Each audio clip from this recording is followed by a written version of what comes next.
Today's session we are going to discuss about urban administration. So ये है class 6 chapter number 7 जो कि KVS के EVS सेक्शन में काफ़ी इम्पॉर्टेंट रोल प्ले करता है। अगर मैं चाहूँ तो इस टॉपिक को आपको एक घंटे में कवर करा सकती हूँ, but I don't want to waste your time. Time जो है बहुत ही ज़्यादा कीमती चीज़ होती है, तो हमें उसे सेव करना चाहिए जितना हम कर सकें। ये पूरा मोस्ट इम्पॉर्टेंट क्रक्स है इस चैप्टर का, जो कि मैंने NCERT एक बार नहीं 3 बार रीड करने के बाद इसको निकाला है। आई गारंटी यू कि आफ्टर वॉचिंग दिस वीडियो आपके सारे इंपॉर्टेंट पॉइंट्स कवर हो जाएंगे। स्टार्ट करते हैं। सबसे पहले big city versus small towns.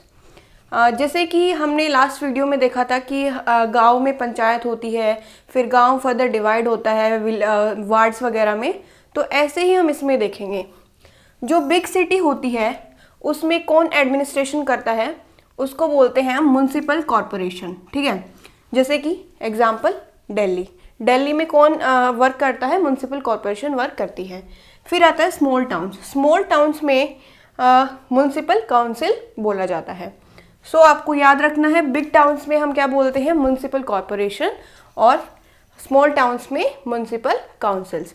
अब इनका फंक्शन क्या होता है, जैसे कि हमारी स्ट्रीट लाइट्स होती हैं। ठीक है, स्ट्रीट में कई बार कॉर्नर पे कूड़ा कचरा पड़ा रहता है, तो उसको उठाने का काम किसका होता है, कभी आपने सोचा है खुद से? तो ये सब काम जो होते हैं ना, ये म्युनिसिपल कॉरपोरेशन या काउंसिल के होते हैं। फंक्शंस में आता है, जैसे कि स्ट्रीट लाइट्स है, रिपेयर करानी है, तो ये काम होगा म्युनिसिपल कॉरपोरेशन का।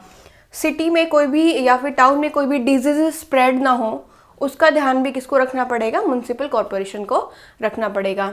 उसके बाद ये कुछ इंस्टीट्यूट को भी रन करती हैं, चलाती हैं, जैसे कि स्कूल हो गए, हॉस्पिटल्स हो गए एंड डिस्पेंसरीज हो गई।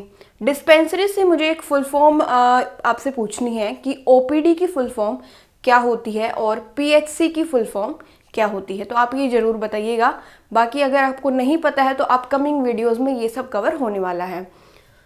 हमने देखा फंक्शंस क्या क्या हैं म्युनिसिपल कॉरपोरेशन के। लाइट्स को चेंज कराना, ये इनकी ड्यूटी होती है कि सिटी में डिजीजेज ना फैलें। उसके बाद स्कूल को भी रन करते हैं, हॉस्पिटल्स को भी रन करते हैं, और डिस्पेंसरीज को भी रन करते हैं। नेक्स्ट हम चलते हैं कि जैसे गांव था, गांव को डिफरेंट वार्ड्स में डिवाइडेड किया गया था और उनसे 5 मेंबर्स चुने गए थे। ऐसे ही जो सिटी होती है वो फर्दर वार्ड्स में डिवाइडेड रहती है, और उन हर एक वार्ड से एक वार्ड काउंसिल को इलेक्ट किया जाता है। और ये इलेक्ट कौन करती है, वहाँ की जनता इनको इलेक्ट करती है डायरेक्टली इलेक्शन में पार्टिसिपेट करके। जैसे ही ये वार्ड काउंसिलर बनते हैं हर एक वार्ड से, उसके बाद अगर कोई ऐसा डिसीजन है जो पूरी सिटी या पूरे टाउन को अफेक्ट करने वाला है, तो ये सारे अपना एक ग्रुप बना लेते हैं वार्ड काउंसिलर, जिनको हम बोलते हैं ग्रुप ऑफ वार्ड काउंसिलर्स, और इसको हम बोलते हैं कमिटीज़। तो ये डिसाइड करती है कि हम इस टास्क को कैसे करने वाले हैं सब मिलके। उसके बाद डिसीजन ये ले चुके हैं कहाँ पे क्या बनेगा, कहाँ पे पार्क बनाना है, कहाँ पे हॉस्पिटल बनाना है, बट उसके बाद इस चीज़ को इम्प्लीमेंट कौन करता है, उसको करते हैं कमिश्नर इनके डिसीजन को इम्प्लीमेंट करते हैं, और साथ में ये एडमिनिस्ट्रेटिव स्टाफ की हेल्प लेते हैं। जो ये कमिश्नर होते हैं, जैसे आपने विलेज वाले में हमने देखा था कि जो सेक्रेटरी होता है वो गवर्नमेंट उसको अपॉइंट करती है, ऐसे ही जो कमिश्नर और एडमिनिस्ट्रेटिव स्टाफ होते हैं वो अपॉइंटेड मेंबर्स होते हैं बाय आवर गवर्नमेंट। आपको ये ध्यान रखना है। अब इन्होंने इनके डिसीजन को इम्प्लीमेंट कर दिया है, पूरा प्रोसेस यही होता है। हमने देखा था कि जो इलेक्शंस होते हैं गांव में वो हर 5 साल में होते हैं। ऐसे ही जो वार्ड काउंसिलर्स होते हैं इलेक्ट, वो हर 5 साल में इलेक्ट होते रहते हैं। तो सेम प्रोसेस होता है, सिर्फ डिफरेंस क्या है कि वहाँ पे जो 5 मेंबर्स थे वो इलेक्टेड थे, और जो सेक्रेटरी था वो अपॉइंटेड था। और ऐसे ही जो वार्ड काउंसिलर्स हैं ये इलेक्टेड होते हैं, और जो कमिश्नर होता है वो अपॉइंटेड मेंबर होता है।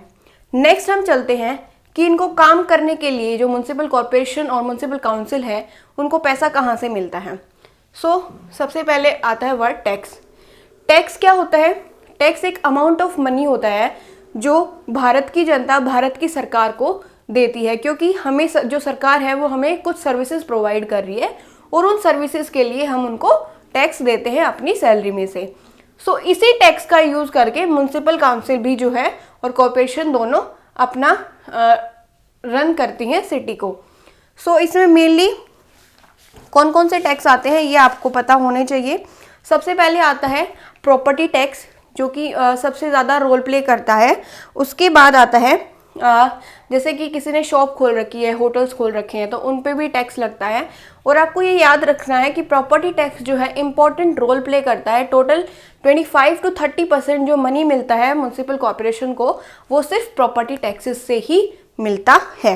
तो आपको ये पता होना चाहिए। नेक्स्ट हम चलते हैं, सब कॉन्ट्रैक्टिंग क्या होती है। सब कॉन्ट्रैक्टिंग जैसे कि हमने यहाँ देखा था कमिश्नर इम्प्लीमेंट करते हैं, ऐसे ही कमिश्नर का काम होता है उनके नीचे वर्कर्स को अपॉइंट करना। तो वो क्या करते हैं, परमानेंट वर्कर्स को अपॉइंट ना करके नॉन परमानेंट वर्कर्स अपॉइंट करते हैं। किसी भी प्राइवेट कंपनी को हायर कर लेते हैं और उनको काम देते हैं कि आप गार्बेज कलेक्शन कीजिए, उसकी प्रोसेसिंग कीजिए। तो उसी प्रोसेस को हम सब कॉन्ट्रैक्टिंग बोलते हैं। Next is Surat plague. Surat एक सिटी है, बिग सिटी है, जहाँ पे 1994 में गार्बेज कलेक्शन और प्रोसेसिंग ढंग से ना होने की वजह से यहाँ पे एक बीमारी फैल जाती है जिसको हम प्लेग के नाम से जानते हैं, और ये मेनली एयर के थ्रू फैलती है।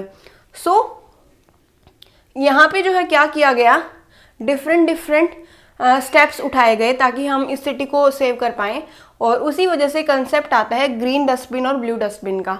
एंड 1994 में ये प्लेग फैलता है, बट राइट नाउ इसका स्टेटस क्या है, ये one of the cleanest city है इंडिया की। सो आपको ये फैक्ट पता होना चाहिए। नेक्स्ट हम चलते हैं कि आपने सुना होगा अपने आसपास जब कोई कूड़े वाली गाड़ी आती है तो बोलती है गीला कचरा इसमें, सूखा कचरा इसमें। तो आपके लिए क्वेश्चन है कि जो ग्रीन डस्टबिन होती है और ब्लू डस्टबिन होती है, इनमें से कौन सी बायोडिग्रेडेबल वेस्ट को कंटेन करती है और कौन सी नॉन बायोडिग्रेडेबल वेस्ट को कंटेन करती है, ये आपको कमेंट सेक्शन में बताना है। And I will pin that comment अगर आप उसका रिप्लाई करते हैं तो। Next is what is SBM। SBM क्या है, स्वच्छ भारत मिशन, और ये कब स्टार्ट हुआ था, ये हुआ था 2 अक्टूबर 2014। अब 2 अक्टूबर को ही क्यों हुआ, क्योंकि 2 अक्टूबर को बर्थ एनिवर्सरी होती है महात्मा गांधी की। एंड आपके लिए one more question, date of birth क्या है महात्मा गांधी की, उनका जन्म कब हुआ था। So thank you for watching the video. I hope आपको ये कंसेप्ट क्लियर हो गया होगा। एंड अगर स्टिल कोई आपकी डाउट है तो कमेंट सेक्शन में जरूर मेंशन कीजिएगा। Thank you.